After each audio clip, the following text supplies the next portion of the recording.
as the person here who has watched the most Tim Pool, Yeah.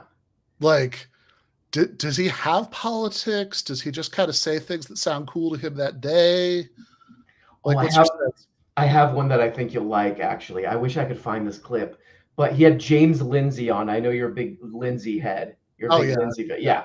big fan of Conceptual James. Conceptual James. He had Conceptual James on, and they're talking about because Conceptual James loves to talk about Karl Marx all the time.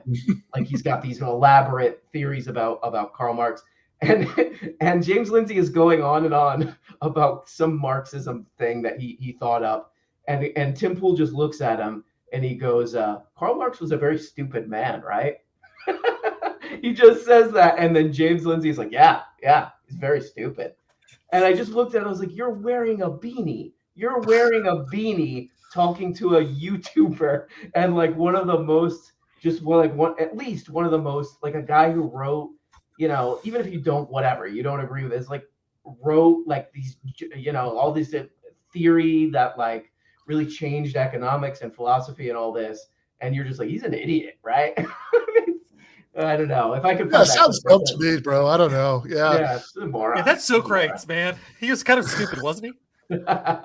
Yeah, I mean, literally, like, yeah, it's like that capital class that I teach on Sundays. Jordan is in, like, we're on chapter 25 of Capital right now. It goes slowly sometimes, they even like Richard Rorty, who is like it's like a left liberal. He's okay, but like but he's certainly nothing like a Marxist. Says there's no beanie shame here. Like even Richard Rorty says, yeah, Karl Marx was like obviously the most brilliant political economist of the 19th century. Like that's, because it's sort of silly, right? Just to say like, yeah, I mean, yeah, you can think he's wrong about absolutely everything. You can totally reject any sort of background socialist values and just be like a libertarian about normative issues. You could think that like Marx's entire analysis of how capitalist mode of production works is just wrong. And, we should all just be, neoclassical economists and also think that it's, these really are free exchanges, whatever. But it's like, even if you have those views, I mean, this should be it's like, trying to think what the good analogy would even be, like the other direction, but it's like it's just a amazing. It's like, actually, this is what it's like. It's like if you're like the approximate equivalent is somebody like who's like an atheist, who's like not even like like whatever. I have a lot of problems with like Richard Dawkins or whatever, but like not even like Richard Dawkins or somebody, just like somebody with like an atheist YouTube channel. Who's like interviewing somebody else with an atheist YouTube channel, and 5 minutes into them explaining Thomas Aquinas, it's like, Thomas Aquinas was kind of dumb, right? But kind of a moron. But yeah, exactly.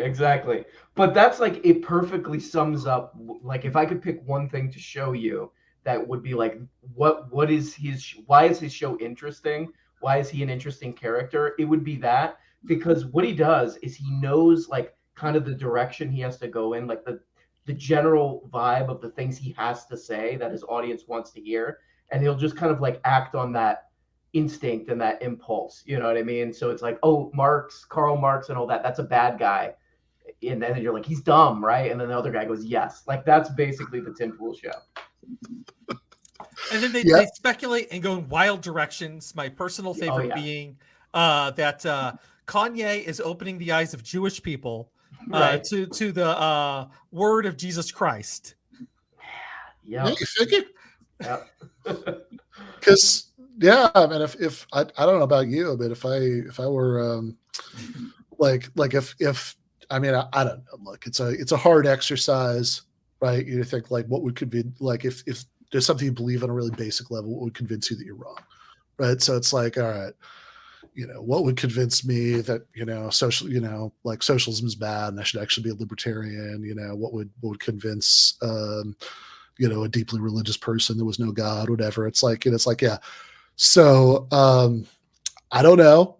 I have never, the range of, the range of religious views that I've had over the course of my life has ranged from sort of like, you know, being interested in the Jewish side of my background, thinking, I don't know, man, you know, like could I, you know, get into that, you know, and then sort of reluctantly being like, no, God stuff still doesn't make sense to me, right? You know, this is, you know, it's like my 20s, right? You know, like, so the range of religious views I've ever contemplated having doesn't include accepting Jesus, but if it did, I think maybe the guy wearing the like bag over his head talking about how Hitler was great actually maybe wouldn't be what would bring me around. Yeah, I agree with that. It's not a very soft sell, that kind of thing. It's a little much. It's a little much. Yeah, I mean that's just not good salesmanship. Yeah, I don't know. I don't know. It's but again, that's another perfect example of his show where it's like, another thing about it is he'll say things that are like deeply offensive and like really fucked up, but then you think, oh, but he's so stupid that he doesn't know he might not know what he's saying is offensive, which is a weird emotional roller coaster to have to go on with Tim Pool, but he does that all the time.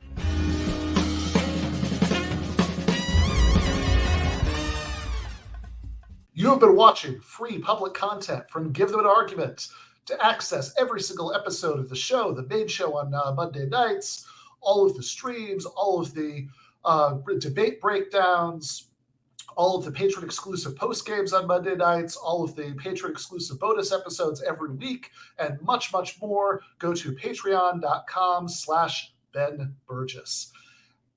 I cannot resist ending this with, don't be foolish.